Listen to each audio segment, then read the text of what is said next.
All right, good morning, everyone. And welcome to another chat about CPO. I am Brad Tilley. I'm with Cars.com, and I am very excited to be here to talk to you about some of the research that Cars.com has been doing really over the last couple of years, mainly research within the last year. It's probably not going to be anything that you guys being very close to CPO haven't seen before. My hope is that we'll present this information in a little bit of a different take, maybe give you some different insights on the industry, where things are heading, and then ways that you can capitalize on CPO that hopefully you can integrate into your program now and start seeing returns pretty soon. So one thing that we all know, or hopefully we can all agree on, is CPO has experienced some growth as an industry over the past couple of years. I would say if there's ever a time to act on CPO and figuring out your CPO program, it would be now. Some people may say that was probably a year or two ago. I would argue that there's still some ability to get in there and still see some gains from work that you do now. To illustrate that point, again, this is probably a graph that you've all seen before. But the volume of lease returns coming back is not really going down. The growth may plateau, and we'll probably hear a bit more about that from some of our other partners at this conference, but still a strong look at lease returns. And this is all lease returns coming back in 2017, 2018, 2019. So for this year, we're at just over 4 million. Lease returns coming back. In 2 years, that's going to be over 5 million. So 20% growth within 2 years, essentially. One of the things that I want to talk to you guys about today is the 62% of eligible inventory that is on a franchise dealer's lot that is not being certified. Now, what that means is 38% of certifiable inventory is on a non-franchise dealer, and we'll save that conversation for another day, maybe even next year. What I really want to focus on is 62% of the eligible inventory on your franchise lots, because that's where you can really make an impact and where you can start to see ROI coming in from the market. So again, what we want to do is get you guys ahead of the game and to really make use of that 62%. And what I want to do throughout this presentation is show you the return that you can get from a certified vehicle. And what I'd like for you to do is visualize the 62% of those certifiable cars that you're not currently certifying, and what that ROI does across those 62% of vehicles. Okay, because in the end, it looks like quite a bit of money. And I realize that if you look at it at an individual car level, it may not be that big of a deal, but again, as an aggregate, for 62%, it's pretty big. So we at Cars.com put out a survey to dealers and to consumers alike over the past year, and we wanted to take a pulse of the industry. What are consumers talking about? What are dealers interested in CPO? We really wanted to know if the mentality has changed from a consumer standpoint over the years. So one of the questions we asked dealers was, what's the frequency that consumers are coming to you asking about CPO as opposed to you leading with CPO? And what we found was the majority of consumers who ask about it are leading with CPO. And they're coming to dealers asking about it as opposed to showing up to a dealer's lot and a dealer having to cross that first hurdle and bring up CPO and introduce them to CPO. I remember when I started working on CPO about 3.5 years ago, the number of nevers, meaning CPO never comes up in a conversation with a consumer, used to be huge. It used to be significantly higher. Now it's 1%. That means that this industry is starting to get some footing with consumers. And even though consumers may not fully understand certified, they're becoming more comfortable with that language, and they're starting to understand a little bit more about what certified is. So this next graph is something that I want to spend some time on. As we look at it, what we see is that the majority of dealers, and the x-axis is the amount of certified eligibility, so who's certifying vehicles. So what we see on the far left is that the majority of dealers certify maybe 1 or 2 cars or don't really certify much at all, so 0 to 25%. On the right, we see that the dealers who are certifying the majority of their inventory, so 76 to 100%. I refer to this graph as the valley of death because what happens here is people will start to certify. They'll certify a couple of cars and say, well, that was really expensive, that was really labor intensive, there were some things that went well, but this is kind of a pain to do over and over again. And so what they do is they drop back to not certifying, or they pull back their certification, right? The interesting thing about these dealers that we talked with is the people who make it to the right side don't leave the right side. And there's a reason for that. It's the profitability that comes from certifying and selling certified cars. So I'm calling this the valley of the death because we as an industry have to figure out how we get from the left all the way over to the right. And for those people who are skeptical about certifying, you're probably gonna be in that 26 to 50% range where you're kind of like, this doesn't really make sense sometimes. I mean, it's great and all, but there are times where I don't think it makes sense, and we kind of talk ourselves out of certifying. I'm here to tell you that, again, the people on the far right who certify 76 to 100% of their inventory, don't ever not do that. And there are a couple of reasons why that comes into play, right? Think about if you're a dealer who certifies a couple of cars, or maybe a couple of cars a month. Are your salespeople comfortable having conversations about certified? Because for the people who certify on a daily basis or certify all of their eligible inventory, those salespeople are comfortable in the conversation with certified with consumers and shoppers. So it's also about making sure that the process is aligned at the dealership. And again, if you're only doing one or two cars a month, you're not gonna have those processes down. It's gonna be the people who do this day in and day out who get comfortable with it and who understand it and who are comfortable living in that certified world. So again, this is what we see at Cars.com as being the hurdle of the industry to get over.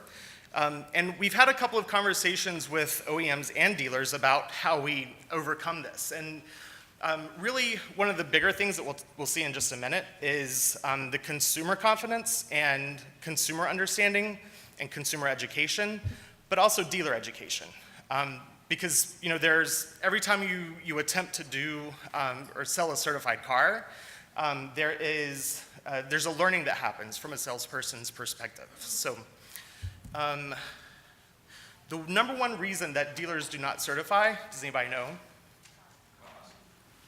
Cost to recondition a vehicle, okay? So what is the average price to recondition a vehicle?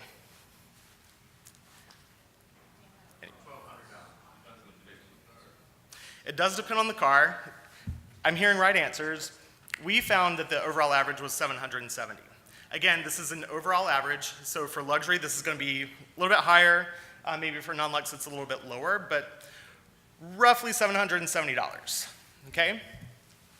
So I want you to think about a 2014 car, brand new car. Let's say the MSRP was $29,000 on it. 3 years after that, as a certified vehicle, the car maintained $10,000 of value, okay? If it's not certified, it loses an additional $2,000, okay? So what this doesn't represent is that $770, but what is represented is the differential between a certified and a non-certified car, okay? So the $770 would come out of that $2,000, but $1,300 in addition to the OEM certification, it's actually not that big of a deal, particularly when you apply that to 62% of eligible inventory. Okay, so you may think, well, Brad, that's only like $500 or $600 in profit for a car, but 62% of certifiable eligible inventory, that adds up, okay? One of the other myths that we've seen in the industry, or that we used to hear about a lot, was, well, I don't want certified to cannibalize my new car sales. And what we've seen is that it doesn't really. So what this graph shows, or what this slide shows is, the people who purchased a CPO vehicle, 32% of them looked at a new car. 86% of them were looking at used. So the idea of cannibalizing new car sales, we haven't really seen. It happens, sure, but really the idea that we want to get across is it's more of a value add for people who are looking for used cars. And that's where we as an industry need to go, because that's what our consumers are telling us. Okay? So speaking of consumers, let's talk a little bit about the CPO shopper profile. We had a couple of conversations about this while we've been here about how risk averse the CPO shopper is. They want reliability, and well, we have a quote here, a car I can rely on. We saw that a number of times in our survey. Okay, it's not unlike the new car shopper, but just like the new car shopper, if they find something they want that car, and that's what they're gonna go for, okay? So it's not really, this goes again with the new car versus CPO. If somebody's interested in new car, they're probably gonna stick with new car. If somebody learns about CPO and is really into CPO, they're probably gonna be into CPO, okay? But one thing that CPO shoppers will do is they will take the time to find exactly what they want, okay? And this goes to also the point about eligible inventory. If they're looking for exactly the right car that they want, the more cars that are certified means that they have a better chance of finding that. Okay. So I do want to talk as well about the people who consider CPO. Well, actually, this is just a different representation of that. But again, it's used shoppers. And I remember this graph from 3 years ago. Used shoppers was a smaller proportion. Okay. So again, we're seeing the used car shopper be more interested in CPO than the new car shopper. Okay. But it really comes down to educating your used car shoppers now. Before, when we thought that it was mainly a new shopper that was interested in CPO, we thought there's not really much to educate them on, because both of them have warranties, both of them have protections that a regular used car would not have. But now we're seeing that, okay, well, if the majority of people that we're talking to, or the majority of people who are interested in this, don't really have any idea about that, there's a definite need to educate shoppers. Okay. And in addition to that, we found that the dealers that certified their 75 to 100%, again, the people on the far right of that graph who cross the valley of death, their consumers are always or often asking about certified inventory. Let's think about why that is, okay? If you're certifying 75 to 100%, that means that you have that inventory on your lot. That means that you have that inventory in your feed. That means that if a user is just looking at your inventory, they're able to see that you have certified, and they're able to do more research within certified. And so they have a better understanding and are more likely to come to you and ask about certified. There's one thing I want to talk about with this graph as well. Most dealers feel that the CPO industry will grow through consumer education. I would probably amend this to say dealer education as well. Again, because those consumers want to find out more about CPO, but we need to educate the dealers to be able to speak intelligently about it and have those conversations and feel comfortable with it. Okay? So the best thing that you can do is make sure that your salespeople are trained on the benefit of CPO. And it's not just about sales. There are opportunities for variable ops that we saw in our research as well that I wanted to talk about. Especially if you consider that service is the #1 reason consumers or customers would visit a dealership. What we found was that new car shoppers to 49% would go back to your dealership and have that service completed there, okay? With CPO, it's not quite as high, but you've got to admit that the 10% difference between a used car shopper who would bring their car back in for service and a CPO client that would bring their car back in for service also represents an additional profit for the dealership. Then if you factor in as well the fact that CPO shoppers are more loyal and tend to then buy new after they've purchased a CPO vehicle, those people are going to be coming back 50% of the time and service at your dealership. So it's one of those instances where this number might not look great, but if you consider that funnel of a particular customer and their lifetime value, this is something that ends up netting out and ends up giving your dealership more profitability.